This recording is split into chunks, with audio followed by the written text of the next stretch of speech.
Hello everyone.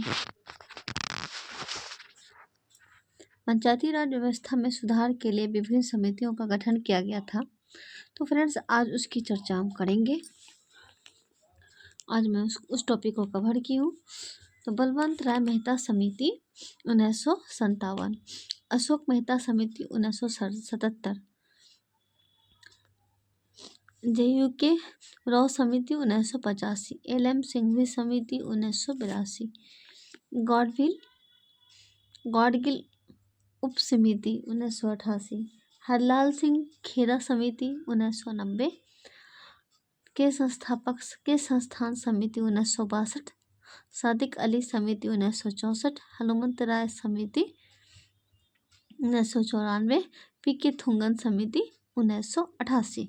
आइए एक एक करके देखते हैं। बलवंत राय मेहता समिति 1957, इस समिति की नियुक्ति योजना आयोग के द्वारा किया गया। इन्होंने त्रिस्तरीय पंचायती राज व्यवस्था की सिफारिश की है, जिसमें है जिला स्तर, जिला पंचायत, मध्यवर्ती स्तर, प्रखंड या ब्लॉक, ग्राम स्तर, ग्राम सभा। ऐसा राज्य जिसकी जनसंख्या 20 लाख से कम है, वहाँ पर मध्यवर्ती स्तर लागू नहीं होगा। पंचायत में सलाह देने का काम सरकार का होगा। इसका प्रमुख जिलाधिकारी होगा। इनकी सिफारिश को तत्कालीन प्रधानमंत्री जवाहरलाल नेहरू ने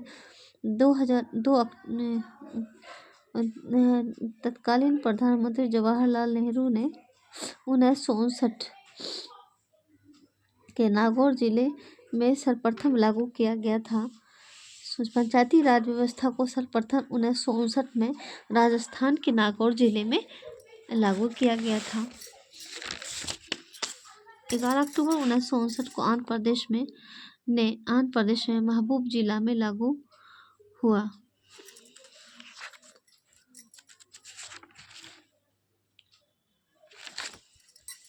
अशोक मेहता समिति 1977, इनकी सिफारिशें निम्न है। इन्होंने त्रिस्तरीय पंचायती राज व्यवस्था की सिफारिश की।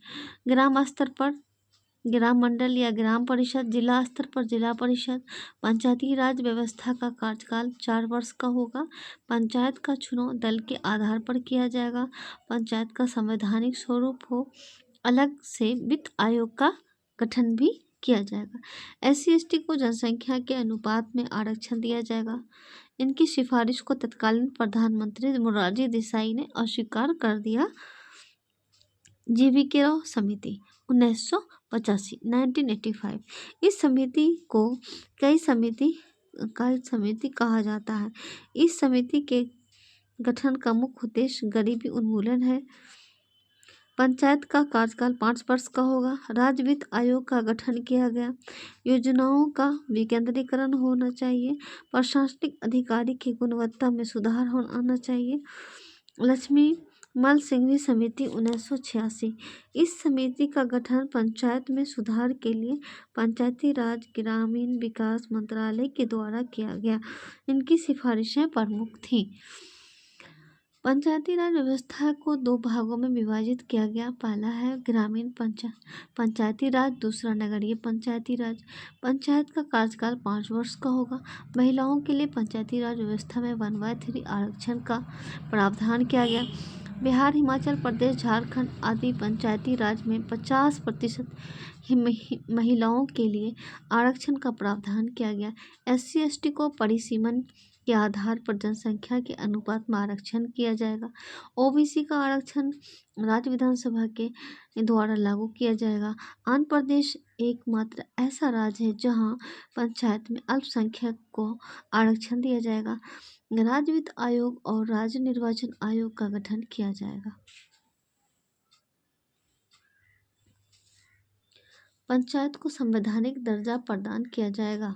73वां CAA 1992 ग्रामीण पंचायती राज व्यवस्था 11वीं अनुसूची आर्टिकल 243 AO लागू 24 अप्रैल 1993। कार्य 29 विषय पंचायती राज दिवस। इस समय पीएम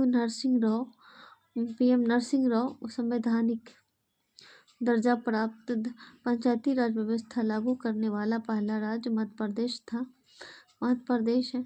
74वां CAA 1992 नगरीय पंचायती राज व्यवस्था 12वीं अनुसूची भाग 9 आर्टिकल 243 लागू 1 जून 1993। कार्य 18 विषय थे इसके कार्य के 18 विषय थे। संघ की विधायी प्रक्रिया। आज धन विधेयक भी पढ़ लेते हैं। भारत की संचित निधि से धन निकालना या जमा करना, टैक्स लगाने या हटाने, विदेश से कर्ज लेने या विदेश को कर देने संबंधित लगाया गया प्रस्ताव धन विधेयक कहलाता है। धन विधेयक राष्ट्रपति के पूर्व अनुमति पर लोकसभा में प्रस्तुत किया जाता है। धन विधेयक पर लोकसभा का एकाधिकार है। आर्टिकल 109 राज्यसभा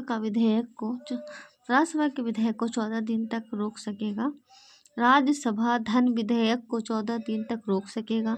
धन विधेयक में संशोधन का प्रस्ताव भी दे सकेगा, लेकिन संशोधन शामिल होगा यह आवश्यक नहीं है। कोई विधेयक धन विधेयक है या नहीं है, इस पर अंतिम निर्णय लेने का अधिकार जो होगा फ्रेंड्स, वो लोकसभा के अध्यक्ष के पास होगा। नेक्स्ट में हम देखेंगे फिर नए कोई किसी टॉपिक के साथ। तब आप भी पढ़ते रहें, छोटे छोटे टॉपिक को कवर करें।